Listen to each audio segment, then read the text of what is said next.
आज मनु महाराज अपनी पुत्री को समझा रहे हैं, क्योंकि ये बात सिर्फ उसी की समझ में आएगी जिसके घर में पुत्री है, जिसने अपनी बेटी की डोली को विदा किया। आज एक पिता ही जानता है कि पुत्री से पिता का कितना स्नेह होता है।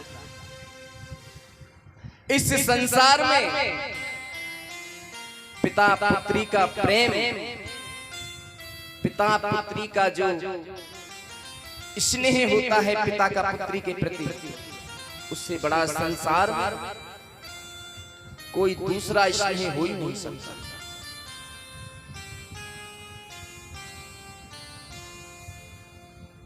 किसी का पिता काम करके आया, हारा थका, आकर के बैठ गया, कहा पानी लाना बेटा से। बेटा कहेगा मैं रोटी खा रहा हूं पिताजी, मगर बेटी रोटी खाती हुई भी उठ करके जाती है, पानी लेने के लिए स्वतः ही होता है, स्वाभाविक। आज स्वयंभू मनु महाराज ने देवहूति को विदा किया और समझाया। कहते हैं बेटी,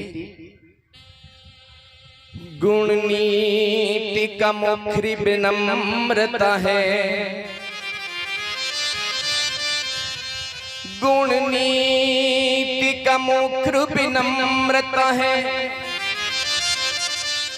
सुचशील स्वभाव सदा रखियो। समझा रहे हैं अपनी बेटी को, गुरु वृंद के शासन में रहियो, परिवार का भार सदा रखियो। मृदुवाणी में अमृत धारा बहे, पति धर्म स्वभाव सदा रखियो। निज प्रियता के पद पंकज में भगवान का भाव सदा रखियो। बेटे, तुम जा तो रही हो अपने पति के घर, मगर बेटी अपने इस पिता की लाज रखना। हर पिता अपनी पुत्री को यही समझाता, बेटी तुम अपने घर तो जा रही हो, परंतु वहां जाकर के हमारा नाम भी रोशन करना।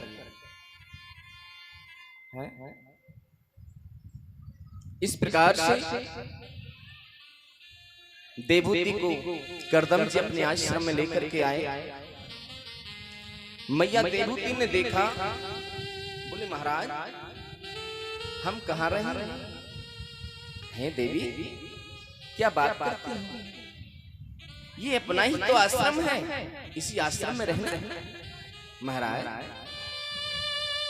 इस आश्रम में मुझे रहने के लिए अब थोड़ी सी जगह तो बताएं, क्योंकि जिस आश्रम में करदम जी महाराज रहते हैं उस आश्रम में अनेकों जीव रहते हैं।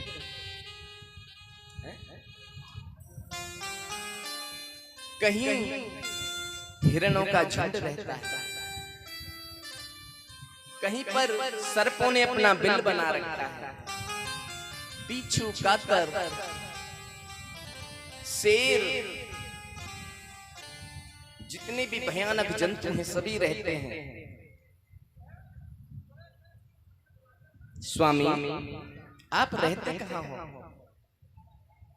देवी ये जो दो बिलायन का एक आसन पड़ा है ना, बस यही अपनी जगह है।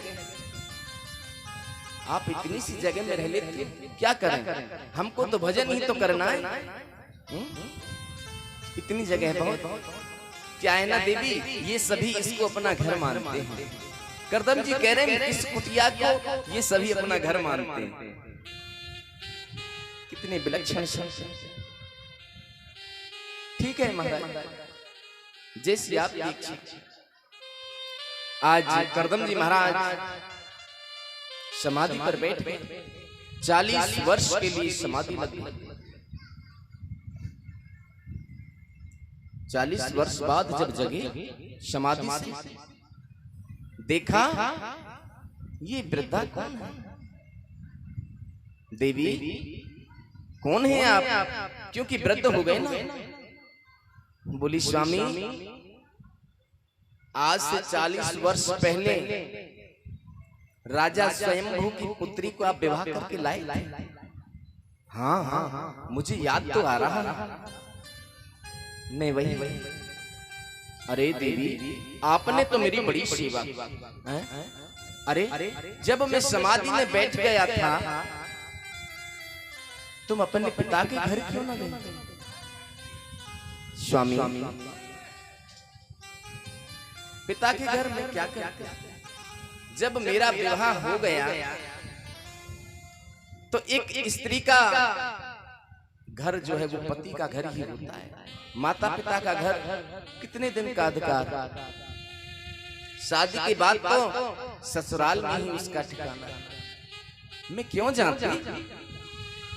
अच्छा देवी तुमने इतने दिन भोजन क्या किया?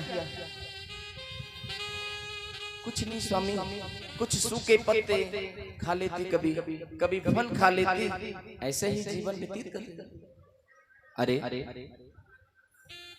तुमने अपने पिता के घर का जो सुख है स्वर्ग जैसा सुख था तुमने छोड़ के मुझे जैसे संत के साथ विवाह किया। चलो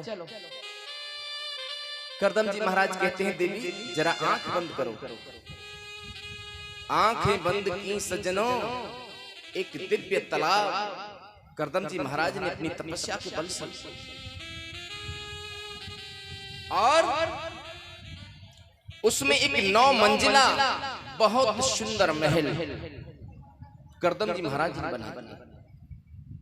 देवभूति का हाथ पकड़ा, उस सरोवर में दोनों ने डुबकी लगाई। 20 वर्ष की उम्र के करदम जी महाराज बन गए और 16 वर्ष की उम्र हो गई मैया देवभूति। दोनों ने बहुत समय तक उस महल में विहार किया। करदम जी महाराज की 9 पुत्रियां हुई।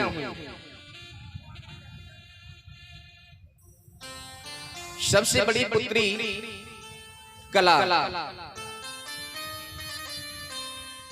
अनुसुईया, श्रद्धा, हविर्भू, गति, क्रिया, ख्याति, अरुंधति, शांति, ये 9 पुत्रियां हुई। इन 9 पुत्रियों का विवाह 9 ऋषियों के साथ हुआ। कला का विवाह मरीच ऋषि के साथ हुआ। अनुसुईया अत्रि ऋषि को विवाही। श्रद्धा अंगिरा को, हबिर्भू पुलस्त ऋषि को, गति पुलह को और क्रिया कीतु को, ख्याति भृगु को, अरुंधति वशिष्ठ को, शांति अथर्वा को। ये 9 कन्याएं 9 ऋषियों को विवाही और एक पुत्र हुआ कपिल। बोलिए कपिल देव महाराज की जय। कपिल भगवान का प्राकट्य हुआ। अब तो इनकी जो दूसरे नंबर की पुत्री हैं अनुसुईया, थोड़ा अनुसुईया के चरित्र चित्रण पर एक प्रकाश डालते हैं। एक बार देव ऋषि नारद वैकुंठ धाम में पहुंच गए और मैया लक्ष्मी से बोले मैया क्या बात है, कैसे बैठे हो? बोले प्रभु की चरण सेवा कर रही हूं, बताओ क्या बात है नारद? अच्छा बोले आप चरण सेवा क्यों कर रही हो? बोले ये पतिव्रता का धर्म है। अच्छा, तो मैया आप सबसे बड़ी पतिव्रता हैं, इसका मतलब तो ये? बोले हाँ। बोले नहीं, आपसे बड़ी पतिव्रता भी है। कौन? बोले पृथ्वी लोक में जाकर देखो, अनुसुईया तुमसे भी बड़ी पतिव्रता है। अच्छा, नारद जी ने ऐसे ही ब्रह्माणी से कहा और ऐसे ही मैया पार्वती से जाकर के कह दिया। अब तो तीनों मैया तीनों देवताओं से कहती हैं, स्वामी हमने सुना है पृथ्वी लोक में कोई अनुसुईया है, आप जाकर के उसकी परीक्षा लो, क्या वो हमसे बड़ी पतिव्रता है? अब तो तीनों देवता आ रहे हैं और एक चौराहे पर आकर के मिलते हैं। अरे ब्रह्मा जी ने भगवान शंकर को देखा, शंकर जी आप कहां जा रहे हैं? बोले आप कहां जा रहे हैं? बोले अनुसुईया है, उसकी परीक्षा लेने जा रहे हैं। अरे भैया यही काम हमारा है, हम भी यहीं जा रहे हैं। अच्छा, आगे से भगवान विष्णु आ रहे हैं। अरे देवताओं कहां जा रहे हो भैया? जा कहां रहे हैं? कोई अनुसुईया है, उनकी परीक्षा करने जा रहे हैं। बोले चलो तो तीनों का एक ही काम है, एक ही साथ साथ। पहुंच गए मैया अनुसुईया के यहाँ, अत्रि ऋषि के आश्रम पर, और जाकर के तीनों देवताओं ने अलख जगा दिया, माई भिक्षाम देहि। मैया आई, क्या चाहिए आपको बाबा? क्योंकि तीनों ने संतों का रूप धारण कर लिया है, रूप छुपा लिया, दिख नहीं रहा कुछ। क्या चाहिए बाबा? मैया ऐसे नहीं लेते हम भिक्षा। बोले और कैसे लेते हो? बोले निर्वस्त्र होकर के दीजिए हमको भिक्षा। अच्छा, मैया अनुसुईया बोली ठहरो, अभी आ रही है। अंदर गई, अपने पति के चरणों का ध्यान किया।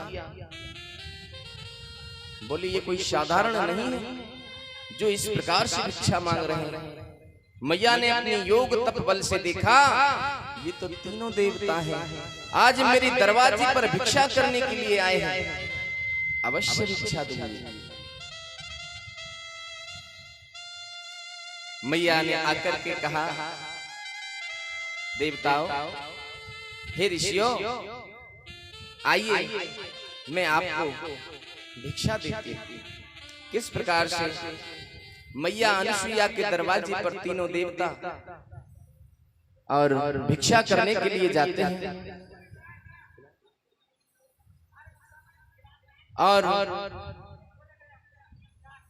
तीनों देवता जब पहुंचे मां के पास, मैया ने पति के कमंडल से जल लिया, अवमंत्रित किया, तीनों के ऊपर छींट दिया। अब तीनों को 6-6 महीने के छोटे छोटे बच्चे बन गए। तीनों देवता ब्रह्मा विष्णु महेश, 6-6 महीना के छोटे छोटे बच्चा। मैया ने तीनों को स्तनपान कराया और आज मैया ने उन्हें पालने में सुला रखा है। उधर अब तो मैया घबरा रही है। बोले बहुत दिन हो गए, हमारे पति तो अब तक लौटे नहीं। नारद जी, नारद बोले क्या बात है? बोली ये तो बताओ तुम्हारे पिताजी हैं कहाँ? मैया क्या बताओ? पिताजी तो अनुसुईया के यहाँ पर छोटे छोटे बच्चे बनकर लेट रहे हैं, आराम से स्तनपान कर रहे हैं मैया। अच्छा,